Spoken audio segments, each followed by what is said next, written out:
Bonjour, welcome to Languages with Debbie. It is lesson 5 today, and we're going to learn about how to say your name and about where you live. Okay, so let's get to it.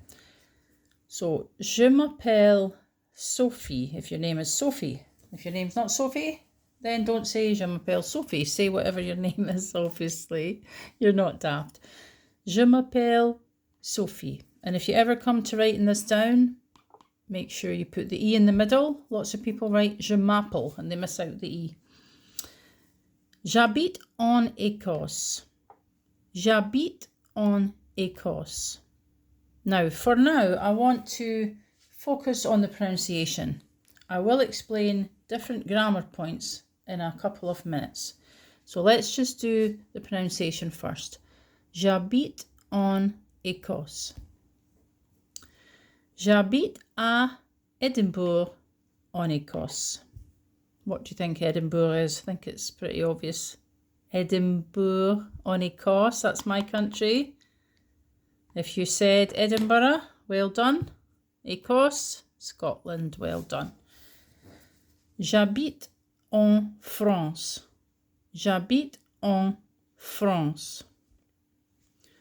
J'habite aux États-Unis. J'habite aux États-Unis. J'habite aux Pays-Bas. J'habite aux Pays-Bas. J'habite au Canada. J'habite au Canada. Now you might be shouting at the screen and saying, oh, why did that sound different there and why whatever. Well, I'm going to explain a few things to you, and don't forget that you can drop me an email if you have any specific questions and you want me to cover anything in particular in a lesson. Right, so j'habite en Écosse. That en is used with feminine countries, and the French have decided, because they like to keep us on our toes, that every country and every noun is going to be masculine or feminine.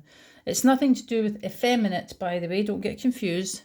It's just that every noun, not as just in French, they do this in German, they do this in Italian. I'm so glad we don't do that in English, by the way. So, j'habite en Écosse, feminine.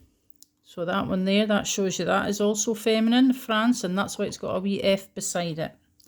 F for feminine. In the dictionary, if you use a dictionary, you'll see F and M used to let you know whether a noun is masculine or feminine. Right, so this one here tells you that Canada is masculine. So is Pays-Bas, so is États-Unis. The reason that's got an X at the end and that one doesn't is because États-Unis and Pays-Bas, these are plural countries. They're plural. United States, plural. Netherlands. Okay, now Holland is the same country as the Netherlands, but Holland is a feminine country. Now, okay, so masculine, feminine countries, masculine countries. This one, because États-Unis starts with a vowel, then you have to pronounce the X like a Z. J'habite aux États-Unis. J'habite aux États-Unis.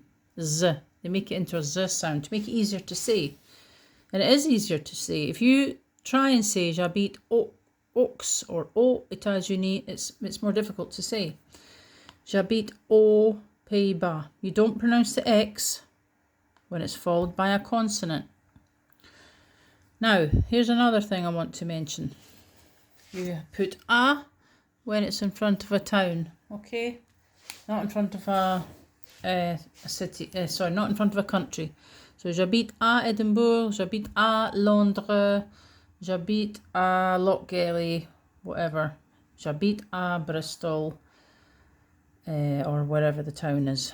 J'habite en France. Now, I hope I've explained that to you properly, but do you know what? Here's what I'm going to do. Because there's quite a lot in this, and there's a few bits of explanation here, in lesson 6, I'm going to do a few more countries, and I'm going to talk about where I come from, because where I come from is not the same as where I live, as you know.